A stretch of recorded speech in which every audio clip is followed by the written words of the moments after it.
My wife Vanessa got pregnant by her ex-boyfriend Marcus after a 6-month affair.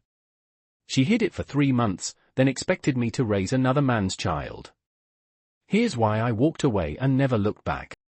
There are moments in life that split time into before and after. For some people, it's a phone call in the middle of the night. For others, it's a doctor walking into a room with a look on their face. For me, it was a grainy black and white image of a baby that would never be mine, held in my wife's trembling hands, while she said words I'll never forget. I need to tell you something. And I need you to try really hard not to hate me. I remember the exact temperature of that room. I remember the way the afternoon sun was coming through the blinds, making these little stripes on the carpet. I remember the sound of a lawnmower 3 houses down, some guy doing his Saturday yard work like the world wasn't about to end. I remember thinking, in that split second before she spoke, that whatever she was about to say couldn't be that bad. We'd been through stuff before. Money problems. Family drama. A miscarriage 2 years ago that nearly broke us. We got through it. We'd get through this too. Then she told me she was pregnant. And for one beautiful, ignorant second, I was happy. I was about to be a dad. We were getting our second chance. And then she told me who the father was.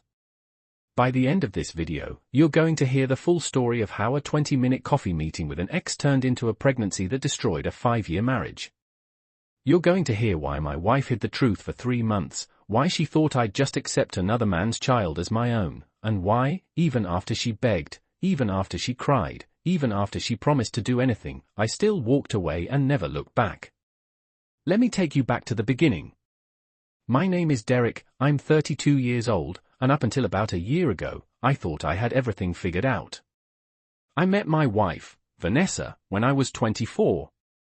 She was 23, working at a coffee shop while she finished her degree, and I was a junior accountant at a firm downtown. I used to stop at that coffee shop every morning on my way to work, and she was always there with this smile that could light up a room. It took me 3 months to work up the courage to ask her out. 3 months of burning my tongue on too hot coffee while I tried to think of something clever to say. When I finally did ask, she laughed and said, I was wondering when you were going to. My co-workers have a bet going. That was 6.5 years ago. We got married 2 years after that, in a small ceremony with just our closest friends and family. It wasn't fancy, but it was perfect. She wore this simple white dress that made her look like she'd stepped out of a dream. I cried. She cried. Her mom cried. It was one of those days you replay in your head when life gets hard. The first few years of marriage were good. Really good. We had our struggles, sure. Who doesn't? We fought about money, about whose turn it was to do dishes, about the usual stuff. But we always made up. We always found our way back to each other. Then came the miscarriage. Vanessa was 12 weeks along. We'd just started telling people. We'd picked out names. We'd talked about painting the spare room yellow because we didn't know the gender yet and yellow felt safe. And then one day, she came home from work early, and I knew something was wrong the second I saw her face. I won't go into the details of that day. Some things are too painful to relive. But I'll tell you this, it changed her. It changed us. For months afterward, she was a ghost of herself.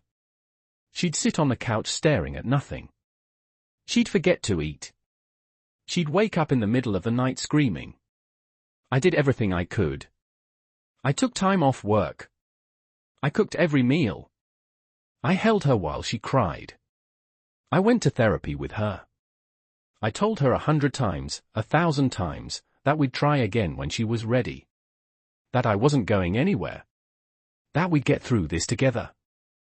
And eventually, we did. Slowly, painfully, we found our way back. By our 5th anniversary, we were in a good place again. Not perfect, but good. We were talking about trying again. We were excited about the future. I didn't know that future was about to get ripped away. Every relationship has a ghost or two. Someone from the past who lingers in the background, even if they're not really there. For Vanessa, that ghost was a guy named Marcus. Marcus was Vanessa's college boyfriend. They dated for about 2 years, lived together for one of them, and apparently it had been pretty serious. From what Vanessa told me, they'd even talked about marriage at one point. But Marcus had issues, commitment issues, money issues, maybe some other issues she never fully explained. Eventually, she'd ended it and moved on. By the time I came along, Marcus was just a story. A chapter from her past that was closed. Also, I thought. The thing about exes is that they don't always stay in the past. Sometimes they pop back up. Sometimes they send a friend request at 2 a.m. Sometimes they just happen to be in town and want to grab coffee for old time's sake. That's exactly what happened about 8 months before everything fell apart. I came home from work one day, and Vanessa was acting weird. Not bad weird, just off. Distracted. Like she had something on her mind but didn't want to say it. Finally, over dinner, she said, "So I ran into someone today." Who? Marcus. My ex from college. He's back in town for a few weeks, and we just happened to be at the same coffee shop. Crazy, right? I felt something twist in my stomach. Not jealousy exactly. More like unease. The kind of feeling you get when you're watching a movie and you know something bad is about to happen, but you can't look away. That's random, I said. How'd he seem? Good, I think. He's working at some tech company now. Moved back to be closer to his family. We only talked for like 10 minutes. I wanted to ask more. I wanted to ask if they'd exchanged numbers, if they were planning to meet up again, if I had anything to worry about. But I didn't. Because that would have made me look insecure.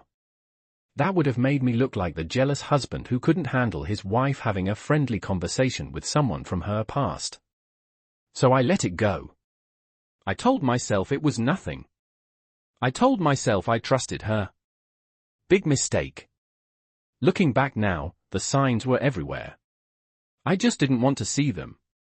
A few weeks after that random coffee shop meeting, Vanessa started acting different. Little things at first. She was on her phone more, always with this little smile when she typed. When I'd ask who she was talking to, she'd say just friends or work stuff and change the subject. She started going out more. Girls' nights, she called them. Drinks with co-workers. Dinner with friends I'd never met. I didn't think much of it at first. Everyone needs time with their own people, right? Marriage isn't supposed to be a prison. But then the girls' night started happening more often. Twice a week. Sometimes 3 times. And she'd come home later and later, always with some excuse. Time got away from us. We were having too much fun. Sorry, I should have texted. Our sex life changed too. We'd always had a pretty healthy relationship in that department, but suddenly she was either too tired or had a headache or just wasn't in the mood. Weeks would go by. Then a month. I told myself it was stress. I told myself it was normal for couples to go through dry spells. I told myself everything would go back to normal soon. The thing about lies is that they're easiest to believe when you're the one telling them. There was one night that stands out. About 2 months before the big reveal. Vanessa had been out until almost 2 a.m. She told me she was going to dinner with her friend Jessica, but when she walked in, she smelled like beer and something else. Cigarette smoke? Marcus used to smoke. I knew that from old stories. Have fun? I asked from the couch, where I'd been waiting, pretending to watch TV. God, I'm exhausted, she said, not really answering. Jessica just wanted to keep going and going. You know how she is. The thing is, I didn't know how Jessica was. I'd met Jessica exactly twice in 5 years. She was more of a concept than a person, a name Vanessa dropped when she needed an alibi. I should have pushed. I should have asked more questions. But I was tired too.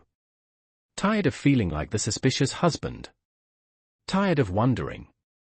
Tired of trying to hold on to something that was already slipping away. So I just said, glad you had fun. Get some sleep. And she did. She fell asleep in minutes, leaving me alone with my thoughts and the growing feeling that something was very, very wrong. The day everything changed started like any other Saturday. I woke up, made coffee, scrolled through my phone. Vanessa was still asleep, which wasn't unusual for a weekend. I figured I'd let her rest and make us breakfast when she got up. Around 10 a.m., she came downstairs. She looked pale. Like, really pale. The kind of pale that makes you ask if someone's feeling okay. You all right? I asked. She sat down at the kitchen table across from me. Didn't say anything for a long moment. Just stared at her hands. Vanessa? What's going on? I need to tell you something. And I need you to try really hard not to hate me. Those words. I can still hear them in my head, clear as the day she said them. I'm pregnant. The world stopped. Just for a second. Then it started again, and I felt this rush of joy that I hadn't felt since the last time. Since before the miscarriage. I got up from my chair, moved toward her, reached for her hands. Vanessa, that's... I started. But something in her face stopped me. She wasn't smiling. She wasn't happy. She looked like someone waiting for a verdict. Derek, wait. There's more. I stopped moving. My hands hung in the air between us. The baby, she said, and her voice cracked.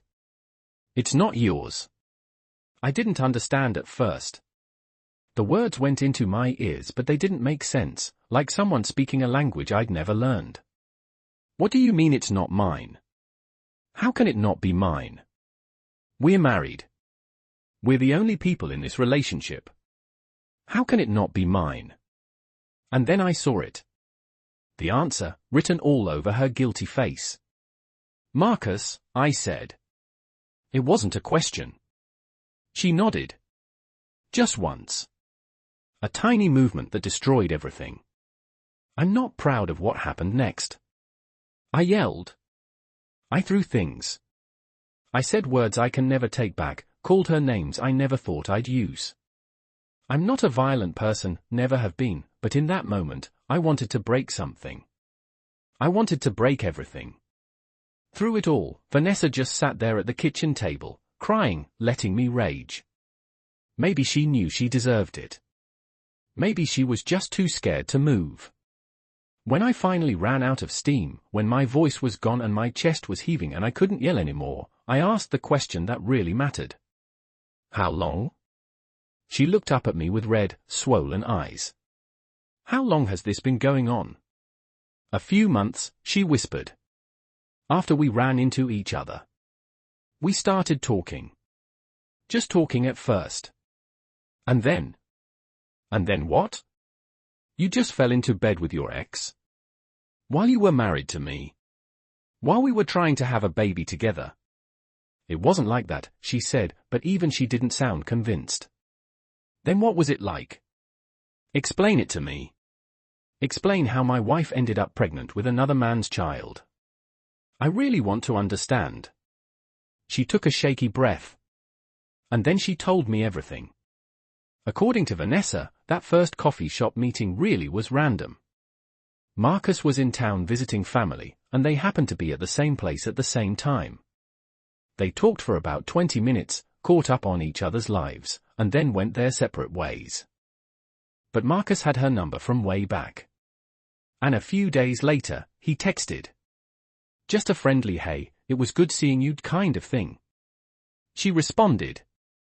One text led to another. Soon they were talking every day. It started as just friendship, she said. I swear. I missed having someone to talk to who knew me from before. Who knew the person I was before all the adult stuff. It was nice. Nice, I repeated. Talking to your ex was nice. Derek, please. I'm trying to be honest with you. Keep going. The conversations got more personal. More intimate.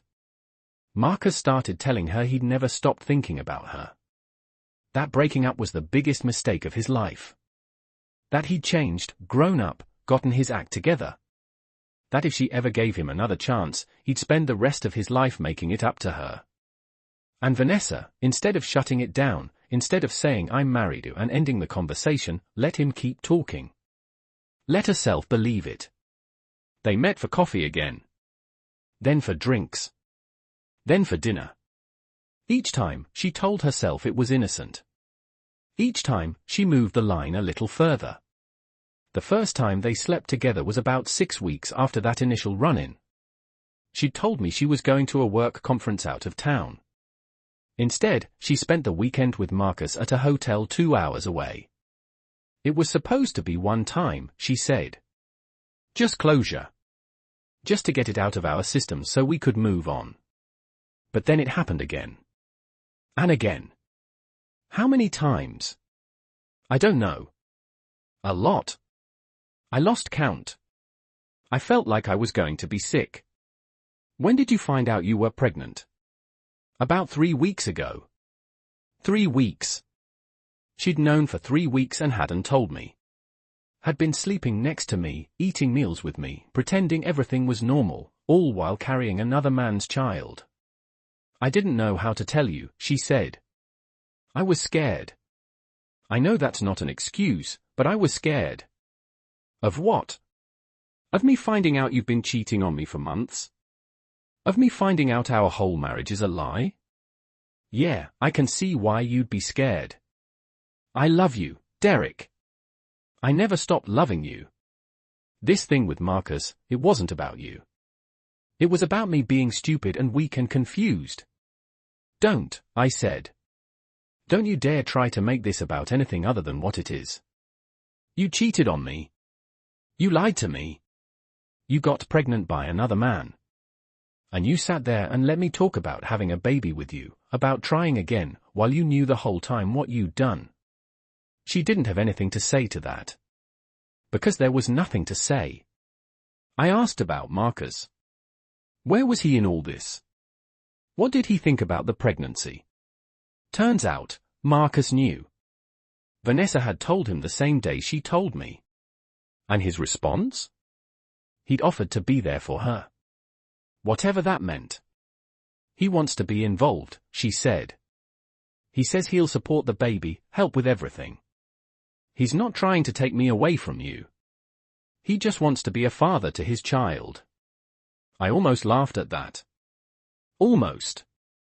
This guy had spent months sleeping with a married woman, had gotten her pregnant, and now he wanted to play dad. How noble of him. What do you want? I asked. I want you. I want our marriage. I want to fix this. Fix this how? By getting rid of the baby. The look on her face told me that was the wrong thing to say. And honestly, I felt bad the second it came out. The baby wasn't the problem. The baby was innocent. But in that moment, I was so angry, so hurt, so broken, that I wasn't thinking clearly. No, she said quietly. I'm keeping the baby. But I'm hoping you'll stay.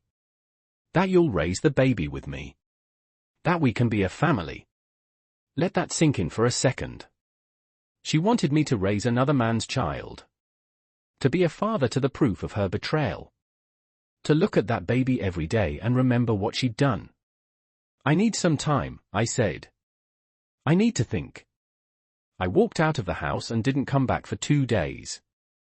While I was gone, staying at a cheap motel and staring at ceilings, I did what I always do when I don't know what to think. I researched. I looked up statistics about infidelity, about marriages surviving cheating, about raising children conceived in affairs. Here's what I found, and I think it's important to share because it might help someone else in this situation. According to relationship researchers, about 20 to 25% of married men and 10 to 15% of married women admit to having extramarital affairs at some point in their marriage. But those numbers are probably low, because people lie, even to researchers. When it comes to affairs that result in pregnancy, the numbers get messy. There's no central database for babies conceived during infidelity. But therapists who specialize in this area say it's more common than people think. And the outcomes? Not great. One study I found suggested that only about 15% of marriages survive an affair. And the ones that do survive usually have a few things in common. The cheating was a one-time thing, not a long-term affair. The cheater came clean immediately instead of hiding it. Both parties were committed to intensive therapy, and there were no children from the affair. When there is a child from the affair, the success rate drops even lower. Like, single digits lower. Because every day, that child is a reminder. Every birthday, every milestone, every time the kid calls you dad when you're not really their dad, it's a fresh wound. I read forum posts from people who'd tried to make it work. Men who raised children that weren't theirs. Women who stayed with cheating husbands. And the stories were almost all the same. They tried. They really tried. But the resentment never went away. The trust never fully came back. They'd be fine for months, even years, and then something would trigger it, a photo, a comment, a random Tuesday, and they'd be right back in that moment of discovery, feeling all the pain fresh again. Was that the life I wanted? Was that the future I was signing up for? After 2 days in that motel, I went home. Not because I'd made a decision, but because I needed clothes and my laptop and to figure out what came next. Vanessa was there. She'd been crying. A lot, from the look of it. The house was clean, nervously clean, the kind of cleaning you do when you're trying to keep your hands busy so you don't fall apart. "Thank you for coming back," she said. "I live here. For now." She nodded like she understood, but I could see the hope in her eyes. She thought my coming back meant something. It didn't. Over the next few weeks, we tried. I'll give her credit for that. She tried really hard. She cut off all contact with Marcus, showed me the messages where she told him they were done, that she was choosing her marriage, that he needed to stay away. She gave me access to her phone, her email, her social media. She started going to therapy. She begged me to go to couples counseling with her. And I went. I sat in that therapist's office and talked about my feelings and listened to her talk about hers. I learned about why she'd cheated, the childhood stuff, the validation issues, the fear of getting too close to the happiness we had. I learned about how the miscarriage had affected her in ways she'd never told me, ways that made her feel broken and unworthy of love. I learned about how Marcus's attention made her feel whole again, even though it was built on lies. It was all very informative. Very educational. But it didn't change the facts. She was still pregnant with another man's child. I was still the husband who got cheated on. And no amount of therapy could erase that. About a month after the confession, Vanessa had her first real ultrasound appointment. The one where you actually see the baby, hear the heartbeat, get the little pictures to take home. She asked me to come with her.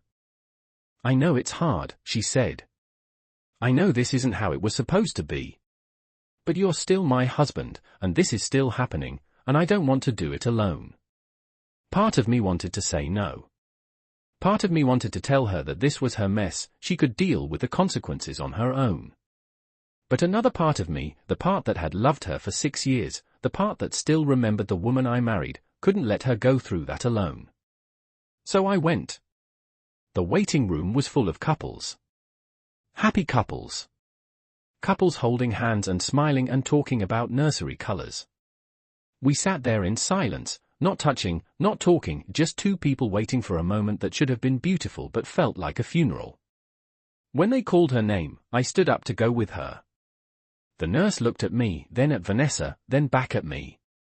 She'd seen enough to know something was off, but she was professional enough not to ask. The room was dark, with that big ultrasound machine and the little screen where you see the baby. Vanessa lay down on the table and lifted her shirt. The technician put the gel on her belly, that cold, clear gel I remembered from last time, and started moving the wand around. And then we saw it. A tiny person. 10 fingers, 10 toes, a heartbeat flickering on the screen.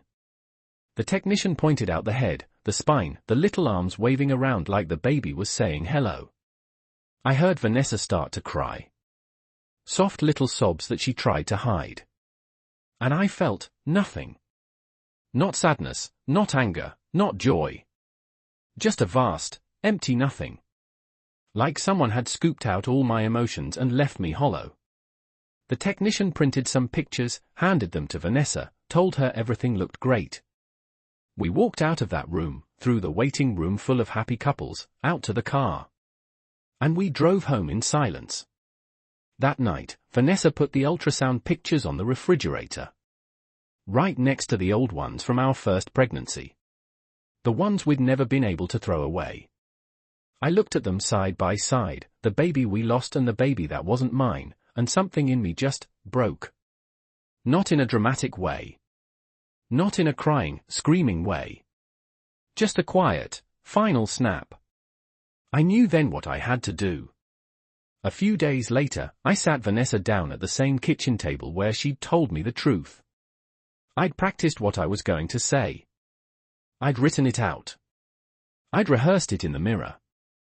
But when it came time to actually say the words, my mind went blank.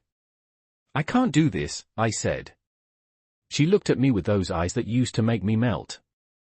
Can't do what? This. Us. The baby. Any of it. The color drained from her face. Derek, please. We're in therapy. We're working on it. Things are getting better.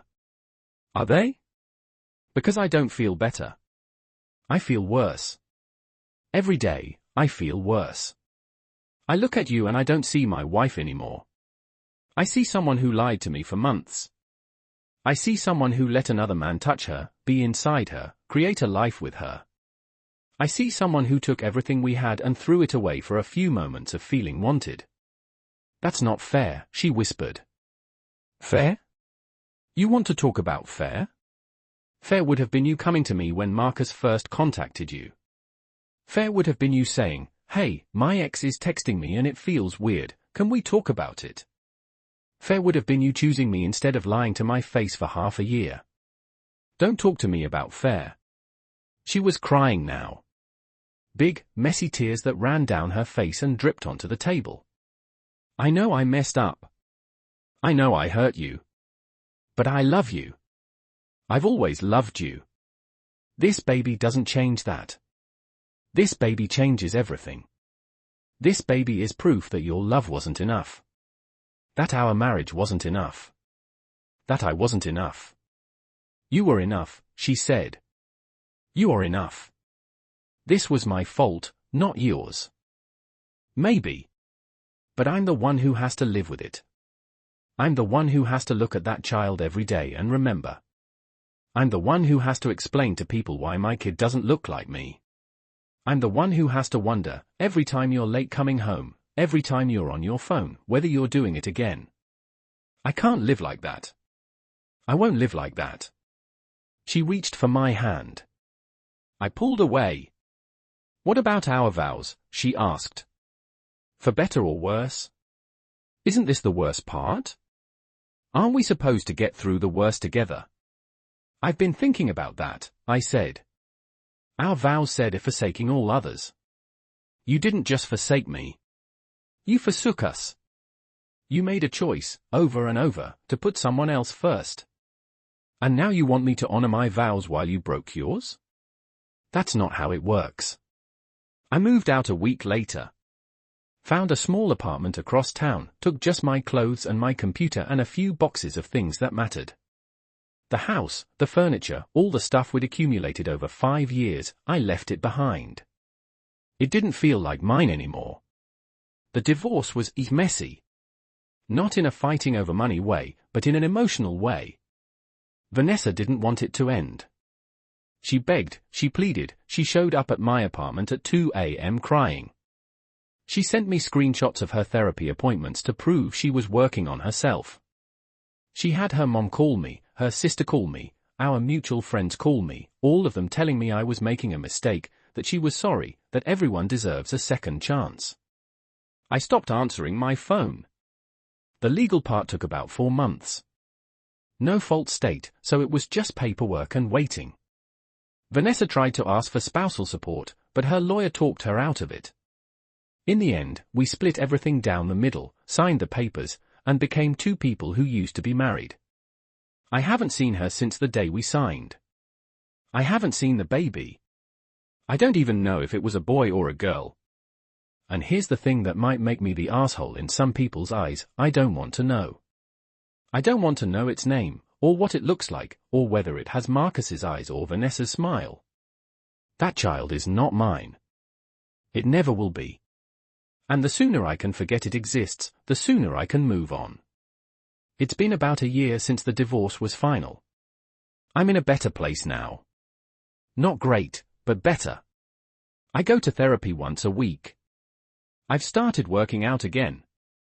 I've reconnected with friends I let drift away during the marriage. I'm even dating a little, nothing serious, just getting to know people, reminding myself that I'm capable of being liked. I still think about Vanessa sometimes. Less often now, but it happens. I'll hear a song we used to dance to, or smell a perfume that reminds me of her, and for a second, I'm back there. But the pain is duller now. More like an old scar than an open wound. I heard through the grapevine that she and Marcus didn't work out. Shocking, I know. Turns out, building a relationship on betrayal doesn't create the strongest foundation. Apparently, they tried living together for a few months after the baby was born, but it fell apart. He wasn't ready to be a dad. Or maybe he was only interested in the chase, not the reality. Either way, she's a single mother now, raising a child alone. Part of me feels bad about that. The other part remembers that she made her choices. She knew the risks. She knew what she was doing when she climbed into bed with him. She knew that actions have consequences. I didn't make her a single mother. She did that all by herself. People ask me sometimes if I regret leaving. If I ever wonder what would have happened if I'd stayed, if I'd raised that baby as my own, if we'd somehow made it work. The honest answer is, no. I don't regret it. Not for a second. Because here's what I've figured out. Staying would have meant sacrificing my happiness for someone else's mistake. It would have meant waking up every day to a reminder of the worst betrayal of my life.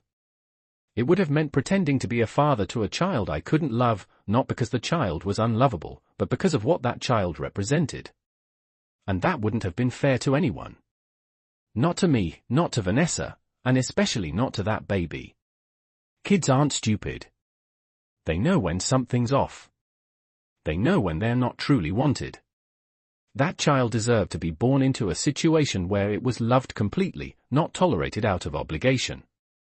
And I couldn't give it that love. I just couldn't.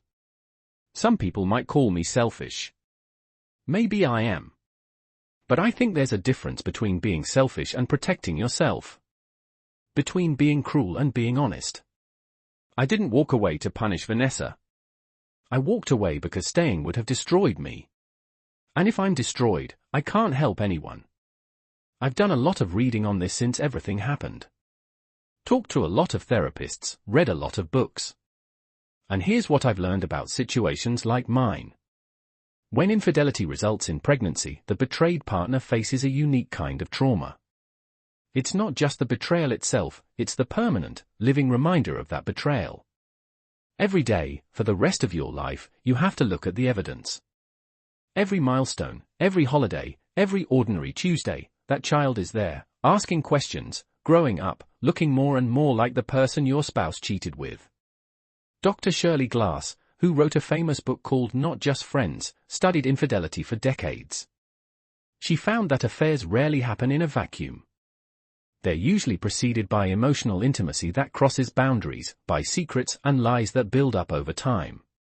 And once that trust is broken, it's incredibly hard to rebuild.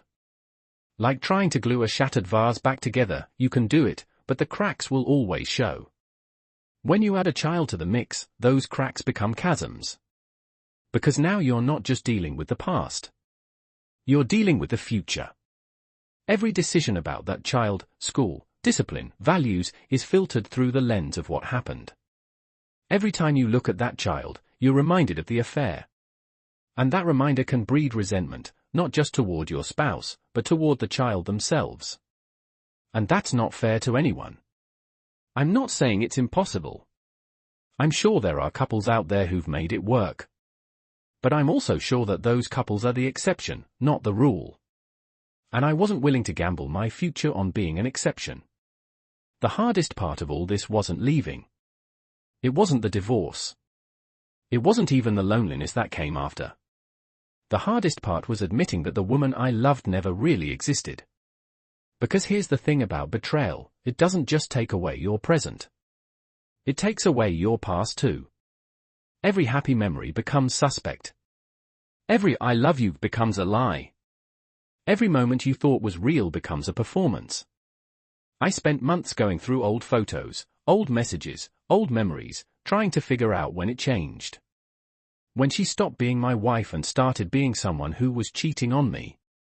And the truth is, I'll never know. I'll never know if she loved me while she was lying to me. I'll never know if any of it was real. That's the part that still hurts. Not the loss of her, but the loss of the story I told myself about my life. The loss of the belief that I knew someone completely. The loss of trust in my own judgment. But here's the thing I'm learning. Just because the story wasn't true doesn't mean it wasn't valuable. I loved her. For real. That love was real, even if she wasn't who I thought she was. And that love taught me things, showed me things, made me better in ways that still matter. I can hold on to that without holding on to her. Like I said, it's been about a year. I'm in a good place. Not perfect, but good. I have a routine. I have friends. I have a therapist who keeps me honest. I have a life that doesn't revolve around what happened. I still get angry sometimes. Usually at 3 a.m., when I can't sleep and my brain decides to replay the greatest hits of our marriage. But the angry moments are shorter now. They don't take over whole days like they used to. I haven't dated anyone seriously. I've been on some dates, had some fun, but nothing that stuck. I'm not sure I'm ready for that yet. Or maybe I'm just not willing to settle. I know what I want now. I know what I need. And I'm not going to compromise on that just to avoid being alone. Vanessa reached out a few months ago. A text, out of the blue. I hope you're doing well. I think about you sometimes. I'm sorry for everything. I stared at that message for a long time. Thought about responding. Thought about telling her I hoped she was doing well too. Thought about asking about the baby. In the end, I didn't respond. Because what was there to say? Sorry doesn't fix it. Sorry doesn't undo the past. Sorry doesn't make me see that ultrasound, hear that confession, feel the months of lies. Maybe that makes me cold. Maybe that makes me unforgiving. But I've learned that you don't have to forgive to move on. You don't have to make peace with someone who hurt you to make peace with yourself. Sometimes the healthiest thing you can do is just let go. Not with anger, not with forgiveness, just with acceptance. This is what happened. This is where we are. This is how it ends. If you're watching this and you're going through something similar, if you've been cheated on, if you're facing a pregnancy that isn't yours, if you're trying to decide whether to stay or go, here's what I'd tell you. First, take your time. You don't have to decide anything today. You don't have to decide anything this week. Give yourself space to feel whatever you're feeling without judgment. Anger, sadness, confusion, numbness, it's all valid. It's all part of the process. Second, get help. Find a therapist. Find a support group. Find someone who's been through it and come out the other side. You don't have to do this alone, and you shouldn't try. This kind of trauma needs to be processed with people who understand. Third, be honest with yourself about what you can handle. Can you really raise that child without resentment? Can you really trust your partner again? Can you really build a future on a foundation that's been cracked? Only you know the answers to those questions. And whatever answers you come up with, they're valid. Fourth, remember that you're allowed to choose yourself. You're allowed to walk away from something that's hurting you. You're allowed to protect your peace. You're allowed to say this is too much and mean it. You don't have to sacrifice your happiness for someone else's mistake. And finally, know that it gets better. It doesn't feel like it now. It feels like the end of the world. But it's not. It's just the end of one chapter. There are more chapters coming. Different chapters. Maybe better ones. You just have to get through this one first. So, AITA for removing my wife from my life after she got pregnant with her ex's child? I don't think so. But I'm biased. I lived it. I felt it. I made the choice that felt right for me, based on what I could handle, based on what I needed to survive. Maybe you would have made a different choice. Maybe you would have stayed, fought, raised that child, made it work. And if you could do that, if you could really do it, without resentment, without bitterness, without letting it destroy you from the inside, then I admire you. I really do. That takes a strength I don't have. But I also think there's strength in knowing your limits. Strength in saying this is too much for me and walking away. Strength in choosing your own well-being over someone else's expectations. I didn't destroy my marriage. I didn't get pregnant by someone else. I didn't lie for months. I didn't break our vows. I was just the guy who got hurt, who got betrayed, who got left holding the pieces of something that was already broken. And when I realized I couldn't fix it, I let it go. Sometimes that's the bravest thing you can do. I'm writing this from my new apartment. Small place, but it's mine. I have a balcony where I drink coffee in the mornings. I have a neighbor who waves when she sees me. I have a life that's quiet and simple and mine. I still think about Vanessa sometimes. Less often now. When I do, it's usually with a kind of distant sadness, like remembering a movie you watched years ago. It doesn't hurt like it used to. I heard through a friend that the baby is healthy. A little girl. She has Vanessa's eyes, apparently. I don't know if that's true or just something people say. I don't really want to know. I hope Vanessa is okay. I hope she's found some peace. I hope she's being a good mother. I hope Marcus stepped up, or didn't, or whatever works out best for that little girl. None of it is my business anymore. Someone asked me recently if I'd do it all over again. Marry her, I mean. Knowing what I know now. And the answer surprised me. Yes. I would. Because even though it ended badly, even though it hurt more than I thought I could survive, I learned things. About love, about trust, about myself. I became who I am because of what happened. And I like who I am. Mostly. Would I have liked a different ending? Sure. Who wouldn't? But we don't get to choose our endings. We only get to choose how we respond to them. I chose to walk away. I chose to heal. I chose to build something new. And that's not nothing. If you're still watching, thank you. Thank you for listening to my story. Thank you for caring enough to hear me out. I know this was a long one. I know it was heavy. But I think stories like this need to be told. Not because they're dramatic or entertaining, but because they're real. Because they happen to real people, every day. Because someone out there might be going through the same thing right now, feeling alone and lost and like their life is over. It's not over. I promise you, it's not over. You'll get through this. You'll find your footing again. You'll learn to trust yourself, even if you never learn to trust anyone else. You'll build a life that fits the person you've become. It takes time. It takes work. It takes more courage than you think you have. But you have it. You do. You're still here, still breathing, still watching videos at whatever hour of the night it is. That means you're still fighting. That means you haven't given up. Don't give up. It gets better. I know because I'm living proof. If you want to hear another real-life story about love, betrayal, and hard choices, click the video on screen right now. Thanks for listening.